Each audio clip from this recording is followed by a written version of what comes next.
I think many of us who are out there viewing this today are probably well aware of how often families of color, Black families, Indigenous families in particular, let's say, are having the talk. I think I did a workshop with some students actually just before the book came out, and we all watched a scene together from the movie version of The Hate U Give when Star's family is having the talk. And I think it's important for us to recognize that this is a vital and evolving conversation that many, many, many families are having in our country and have been having for a very long time. But as a white kid growing up in Massachusetts, I never had a talk like that. I never had a talk that asked me to reflect on my own racial identity, and think about how that impacts my life and how it impacts the lives of others around me. Sure, in my white family, we spoke about racism, but the way we spoke about racism in my white family was about how it was affecting other people or other bad actors, or what it means to don't be racist, right? I think that is important, but it's not really beginning to tell the whole story.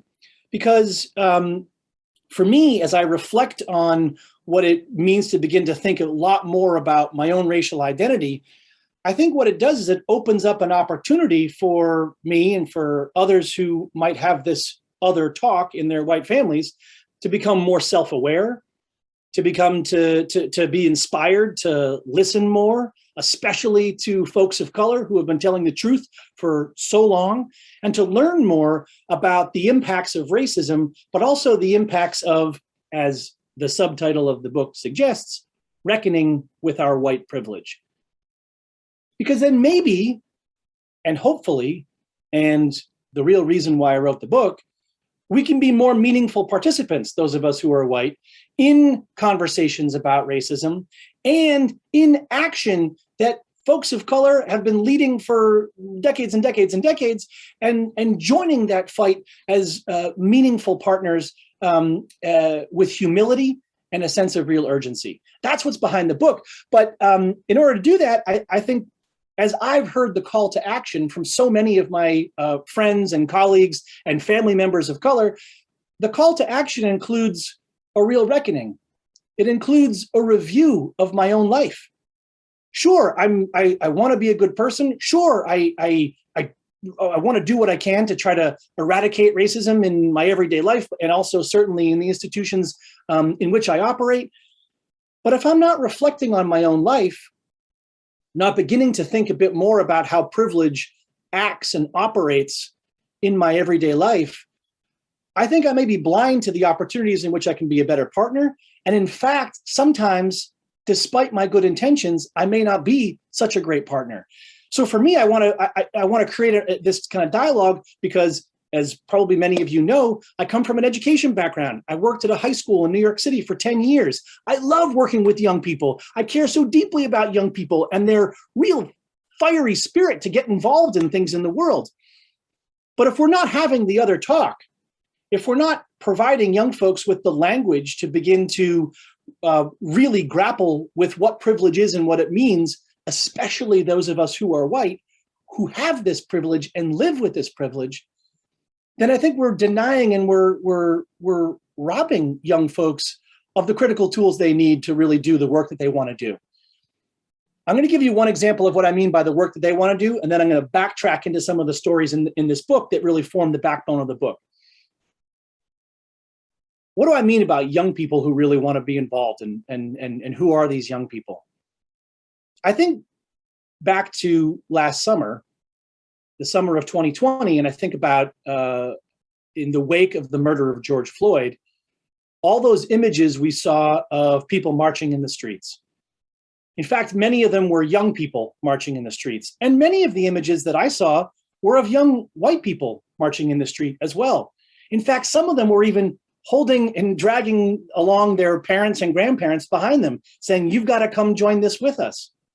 Those are the young people all across this country that I have had the great fortune to meet in places like Anchorage, Alaska, or Orlando, Florida, or Portland, Maine, or wherever it might be. Wherever I am, I hear young people saying, I want to learn more so that I can do more. Case in point, this summer, there was an article that was published in the Washington Post that many of you may have seen that was a story about a community in northern Michigan that's been grappling with how do we talk about racism and privilege in schools, aka all the political battle around CRT. And they interviewed a second grade girl, a young white girl who had just finished her second grade year. And they asked her, the journalist asked her, questions about how she felt and whatnot. And this young girl, second grade, said, although learning about all of this racism made me feel bad, it also made me want to learn more so that I could do more. Think about that. This is a 7-year-old. I feel like we owe it to them as adults to buoy that spirit, to buoy that civic engagement, that kernel of an instinct to already say, I want to be involved, by providing them with the language to help them do just what they want to do. So if I'm going to do that, how am I going to do that? As an educator, as a father, as someone who wants to be a meaningful partner? I think by doing that, I have to, as a white person, I think I have to begin by reckoning with my privilege, by beginning to grapple with some of the stories in my life to make me think about, here's a way for me to begin to talk about this. And for me to do that first, I want to backtrack this a little bit. A couple years ago, when I published my first book, and forgive me if there is anyone out there who's heard this particular story, but it leads to another one. So I promise there's something new in it, even if you've heard the story before.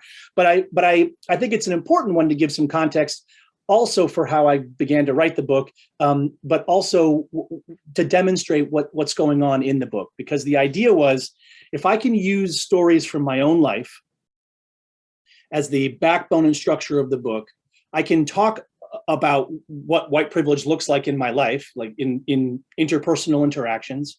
I can talk about how what white privilege looks like in my own life, and how in my own life I'm connected to larger systemic and institutional and structural problems of racism, and how my privilege plays a part in all that.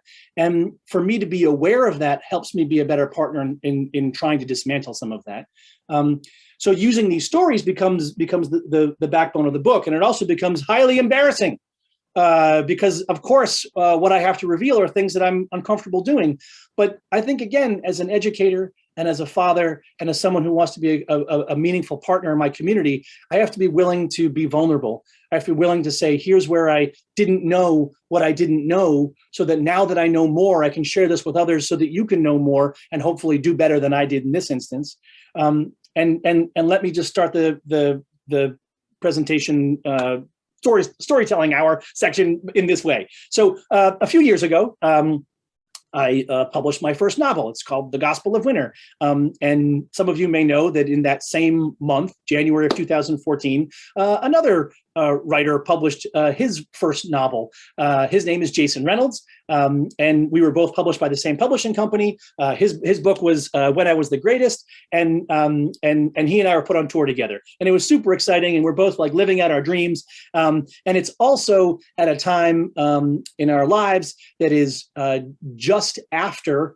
It's a few months after George Zimmerman was acquitted in the murder trial of Trayvon Martin. And I bring this up because there's a moment of recognition that follows. It's an important understanding for I think all of us to begin to think about what it means to pull that word privilege, pull and reflect on the experience of privilege into the conversation about racism. Because as we were traveling around the country together and living out our dreams and having a blast and getting to know each other, becoming friends, Jason's mother calls him. Jason's mother, a Black woman from South Carolina, who's experienced the physical, emotional, psychological scars of Jim Crow racism in America, calls her son to say, Jason, I'm terrified for your life. I'm terrified there might be a George Zimmerman out there for you. And when Jason was telling me about this while we were on the road, I had to think, now, did my mother call me? No. Now, my mother loves me, and I love her. I love you, Ma. Thank you. We love each other. It's great. I don't feel, like you're ignoring me in life. But it's impossible for me not to also begin to recognize the difference of our mother's experiences, and therefore the difference of the experiences that Jason and I have, for Jason to also have to say back to his mother, don't worry, everything's going to be okay. Don't worry, everything's going to be okay. This is my job and I have to do it, and it's going to be okay, in a way that I didn't have to say or reassure my mother in any way. And to begin to think about these two experiences in this way, it also made me realize that as Jason and I were traveling the country and we would walk into a hotel or walk into a bookstore or walk into a school, it was impossible for me not to notice the difference, the nuance, even behind so many of the glances. Who's this man walking into the school right now? They were signaling time and time again in the way they looked at Jason when he walked into the building first, as opposed to when I walked into the building first and there was a recognition of invitation. That's how subtle and deep racism runs in our country. And I think it's really important to be honest about that. And for me to recognize as I'm walking side by side and Jason and I are talking about this over and over and over again, this is how we form our friendship. We're talking about the subtleties of racism and how it impacts everyday life, but also the subtleties of privilege. So if Jason has to reassure his mother, but also then go into all of these institutions and reassure people that he's there because he's a children's book author and everything's going to be okay. Whereas I don't have to reassure my mother, nor do I have to reassure anybody in any of these institutions when I walk in the door. What kind of privilege and access does that give me on a daily basis? I think this is an important conversation to have when we're talking about racism in America, because all too often, if the conversation is always about what is happening to other people, as I had it when I was growing up, the well-intentioned conversations that my family had with me, I'm not being asked to reflect on what's my role in this, though, because I think I have one.